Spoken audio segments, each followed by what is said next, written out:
Talk with Stacey at the Goffstown Public Library, and I'm Stacey, the Teen Services Library Assistant. All right, the inspiration for today's book talk comes from a display that I did in the teen room at the Goffstown Public Library. But I am sad to say that that display did not get much love, not because it wasn't a good display, but because of something called COVID-19 and a stay-at-home order that temporarily closed the library. So therefore, no one really got to see it. So I thought that I would share 3 of the books from that display with you today. Are you wondering what the display was? Okay, it was about 30 books that were real tearjerkers. I'm talking about books that can make you ugly cry. That's right. So grab a box of Kleenex, because I'm about to hit you right in the feels. Book 1, We'll Fly Away by Bryan Bliss. All right. I hopefully will not shed any tears while I'm talking about these books, because just thinking about them is definitely bringing up some emotions. I will tell you, this book, I couldn't stop thinking about it for days. It pierced me, it gutted me. I was heartbroken, and the ugly crying that came for this book literally came out of nowhere. It was like my eyes just started tearing and I couldn't stop it. And you're with the nose, and it was just, ugh. So it's difficult to read, but it's an important read and it's a good read. So 2 teen boys, Luke and Toby, are nearing the end of their senior year of high school.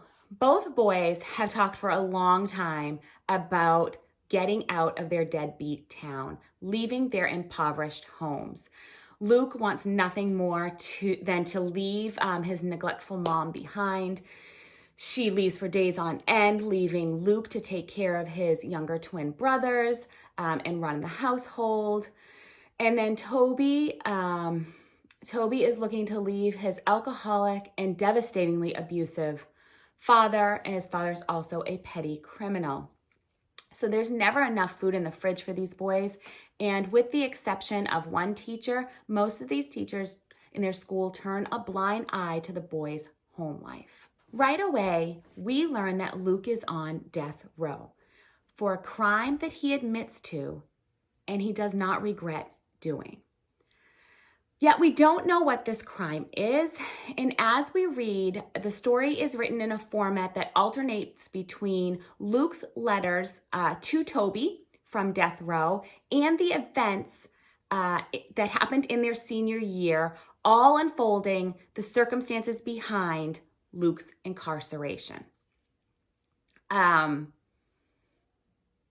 you're reading the story and you're going through the things that happened their senior year, and you can see different events and you can read it, and inside you're like, no, because you know, Luke, that something has happened and something has happened that's devastatingly bad to put this young man who's not even fully an adult yet on death row. So you know, and the whole time you're reading these events and you're like, is this it? This is what? No, don't do that. Oh, okay. No, don't. Oh, it's just, the anticipation is engrossing. But the whole time your heart is breaking because you know something is going to happen. But I will tell you, I wasn't prepared at all. Wasn't prepared, and the eyes just started going, and you can hear it in my voice right now. This fast-paced moving book gives a powerful look at loyalty, protection, friendship, our justice system, and our choices that may send us down an irrevocable path. And this story will leave you shattered in the end. Book number 2 is called 3 Things I Know Are True by Betty Culley. This story is written as a novel in verse, and it is set in a small working class community in Maine, and it recounts the repercussions of a gun accident that has left 17-year-old Jonah brain damaged and on life support. The story is told through the narration of Jonah's 15-year-old sister, Liv. Now let's back up 5 months earlier. We have Jonah and Clay, and they are best friends, and they are at Clay's house, who's right across the street, and they are playing in the attic where Jonah accidentally shoots himself with Clay's father's gun. So now Jonah is living in the living room of his family's home. He is hooked up to machines that are needed to keep him alive, and he is at the constant care of nurses that are continually coming and going through the family's home. Now, Liv's mother is barely keeping her head above water. There are bills piling up for Jonah's care. In addition, there are letters to the local newspaper editor accusing Jonah's parents of neglectful teaching because of the accident. Clay is no longer able to see his friend, and that's due to a lawsuit pitting family against family. And with a civil action trial looming, the controversy of gun control stirs up the community. And then there is Liv. Liv takes care of Jonah and comforts him in ways that others cannot, but who's there to comfort 15-year-old Liv? So we see things through her eyes, through her narration, through this novel in verse, and we see that some of her comfort she's longing for from Clay, despite the fact that their families are forbidding them to see each other. It's an emotionally and intense bittersweet story that's about guilt and forgiveness and resiliency, and also about controversial topics like gun control and end-of-life care. So book number 3 is called A Monster Calls by Patrick Ness, inspired by an idea by Siobhan Dowd.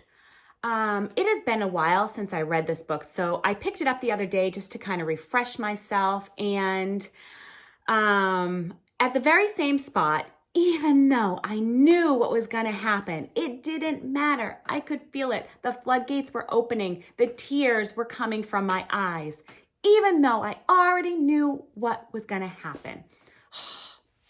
You will feel the gamut of emotions while reading this book. You will love it. You will hate it. You will be mad. You will be sad. You will feel compassion, and you will feel gut-wrenching grief. So Connor is 13 years old, and he is dealing with the most devastating, most awful thing in the world. His mom is dying of cancer.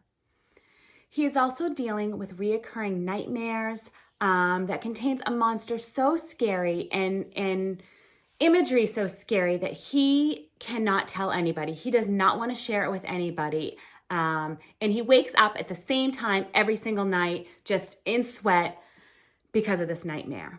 And as if one monster is not enough, another one appears, except this one is a little different. It's outside Connor's window, and he's not the same one in Connor's nightmares. This monster spends his days as a yew tree in the cemetery that is behind Connor's home. But at night, this monster or this tree turns into a monster with a skin made of leaves and slices of bark for teeth, and he comes knocking at Connor's window. So Connor tells the monster, "Hey, you know what? I'm not scared of you." To which the monster replies, "You will be before the end." So I don't want to give too much of the story away here. The tree monster comes to Connor over the course of a few nights, and it relates stories to Connor. And what ends up happening is that these stories become real life. All of a sudden we see that they're happening in Connor's life. And that's really all that I want to tell you. This book blends elements of the fantastical and marvelous with elements of real-world pain to paint a picture of love, loss, grief, and acceptance. So those are my 3 books, the 3 books I chose that can surely make you ugly cry. Yes, they are tough reads, but they're important reads because you know what? Teens go through tough things. And books oftentimes can bring us truth and healing. So I shared what I'm reading. I would love for you to share what you're reading. You could leave a reply here in the comment section below this video. You could let us know on our Goffstown Public Library Facebook page or our teen Facebook page. And of course, if you want to get the most up-to-date content, never missing a new video from the Goffstown Public Library, all you have to do is subscribe to our YouTube channel. Until next time, happy reading.